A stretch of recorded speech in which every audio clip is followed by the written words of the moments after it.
I've looked at the things that a dad needs over 36, 7 years of marriage, raising 3 children, and going through all of that. I found there's some very specific things that a dad needs in his life to be like.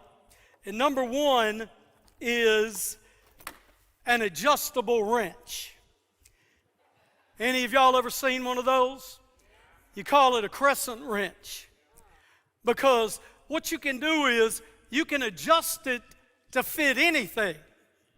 You know, this tool is really a cheap knockoff of what should be not really used, because in the proper mechanical world, which I grew up in, you know, my dad owned machine shops and I worked in them.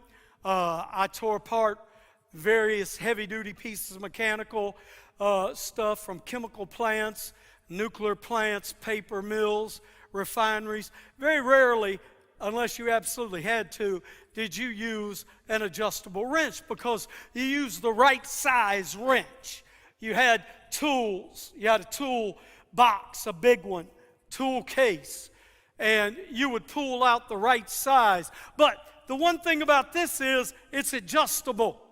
Dads, I want to tell you one thing you've got to be. You've got to be adjustable as a father. You've got to know when to tighten up and when to loosen up a little bit in order to get it to fit. Everybody say fit. You know, how many of you know that every child you raise is different? You just did.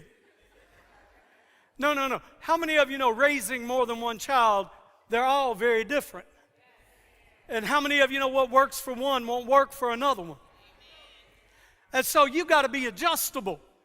Dads, you've got to be able to fit the circumstance. You know, the Bible is very clear.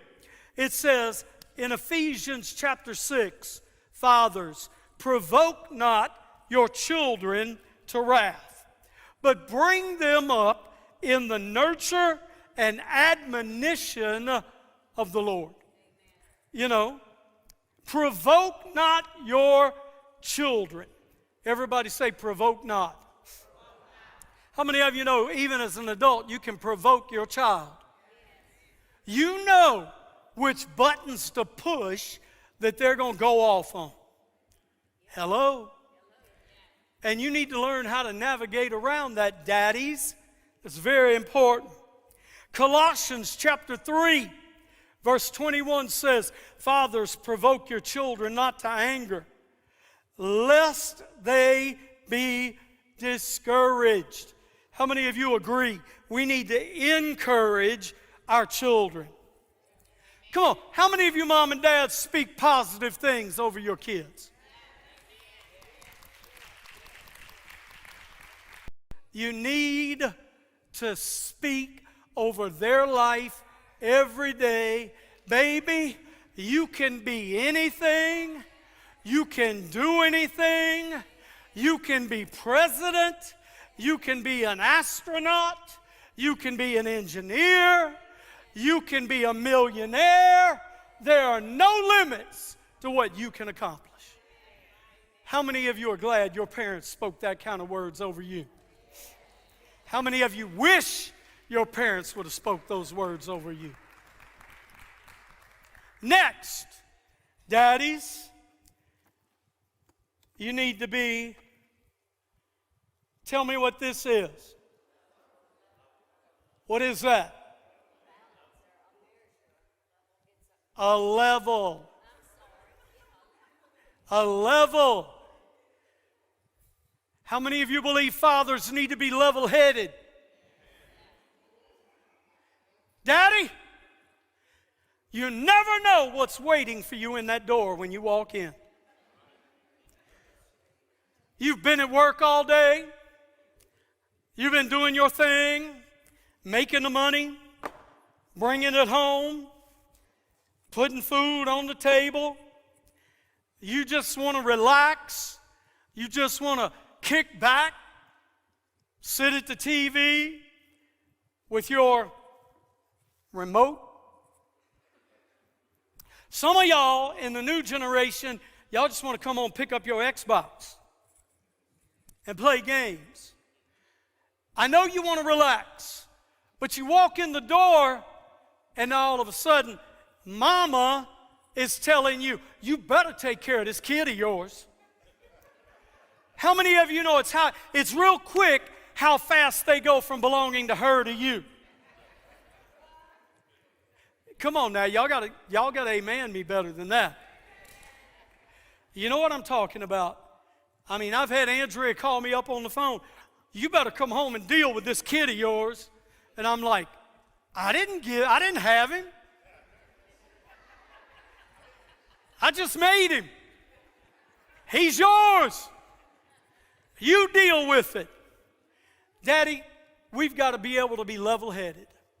You know what? You've got to be able to discipline your kids without going wild, without losing control, without getting out of balance.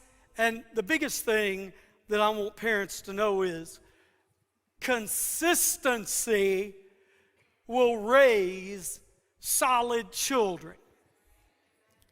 Consistency. Everybody say this. Say we need to be level-headed. Proverbs chapter 20 verse 7 says, the just man walketh in his integrity, and his children are blessed, blessed, blessed after him. Somebody say this, say, my children are blessed because I walk in integrity. Woo! I want every mother and every father to hold on to that word from God, because if you have a child that is not serving God today, your willingness to live righteous will draw them back into the kingdom of God.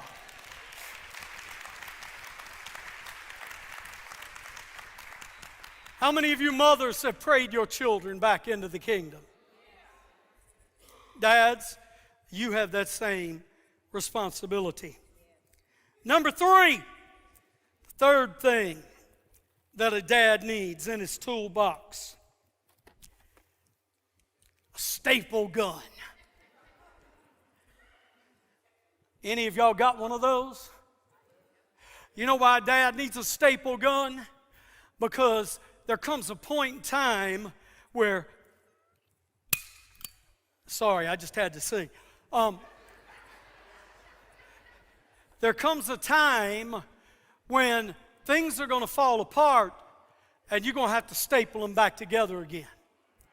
Doesn't mean that they're going to be perfect, but you're going to staple them back. You're going to hold your family together. You know what a staple does?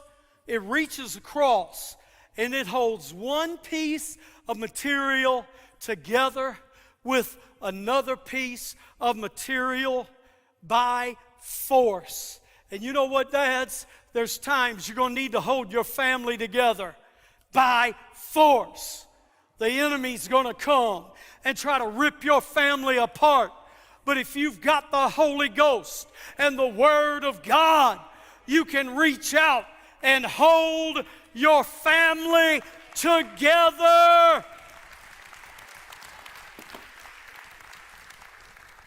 Somebody say the grace of God. How many of you have held your family together by not just strength, but by the grace and the mercy of God? Sometimes you've got to put a temporary fix in there. You know, staples aren't meant to be permanent. Dads, we need to, at times, we need to learn, we got to clean up our mess. And I'm not talking about your bathroom. I'm talking about sometimes dads can lose it. We could say something we don't need to. We can be out of level.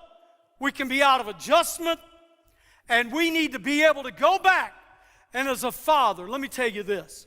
The one thing every father needs to teach their children is to hear their Father, say, I'm sorry, I was wrong.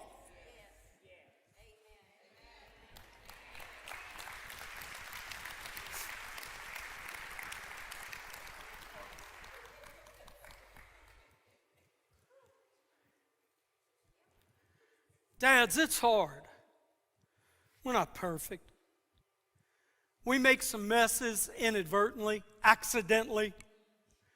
But our children need to be able to see that we are man enough to be able to say, you know what, baby, I missed it.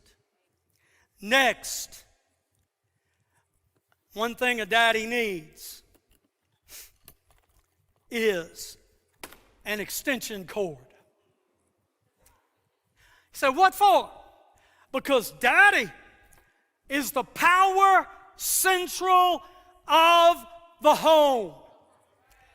And sometimes daddy has got to stretch that cord out to be able to apply his love, his power, his grace, his mercy, wherever it might be needed in the family. Come on. Fathers must be able to stretch. Philippians 4:8 says, finally, brethren, whatever things are true, whatever things are honest, whatever things are just, whatever things are pure, whatsoever things are lovely, whatsoever things are of good report, if there be any virtue, and if there be any praise, think on these things. Say extendable. Next, take a peek in here. A lot of stuff in this little box, isn't it? Oh, what is this?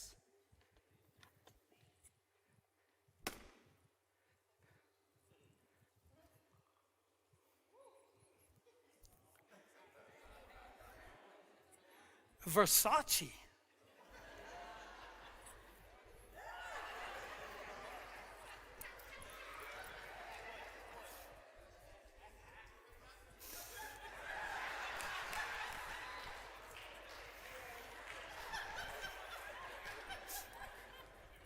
Just got to kind of walk into it. Don't want to get too much, just enough. Dads, I put cologne in there because in your toolbox, you need to never forget that your woman comes first.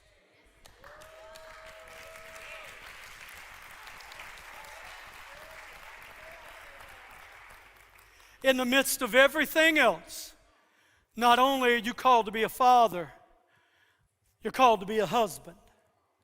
You're called to be a lover, a confidant, a counselor, a spiritual head of your household, one that leads and not follows.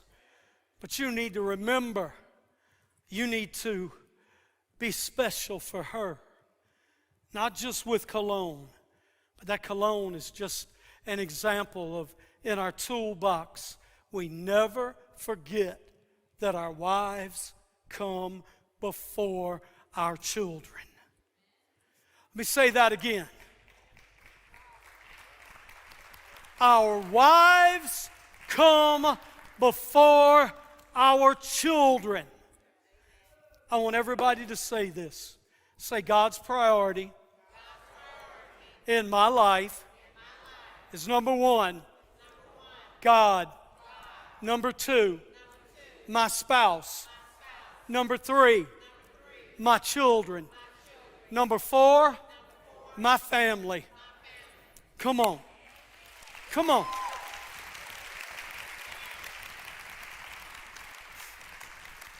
I'm almost finished. I'm running out of spots in here.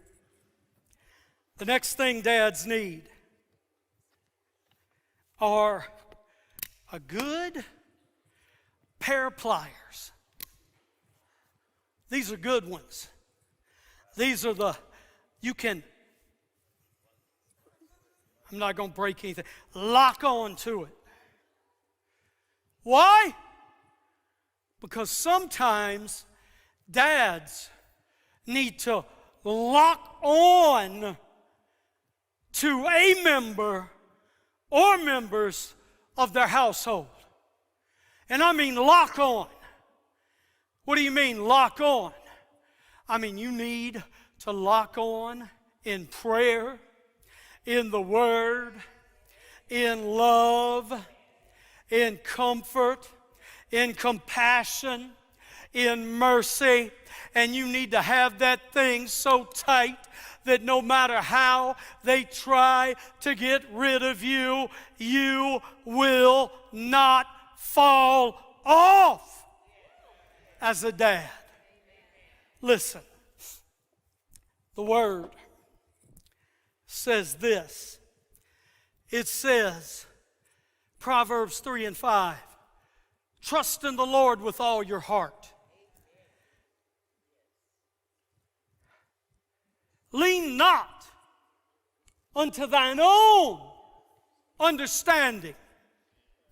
In all thy ways acknowledge him, and he shall direct your paths. Be not wise in your own eyes, but fear the Lord, and depart from all evil. Another thing, your children, your wife need to see that your relationship with God is locked on.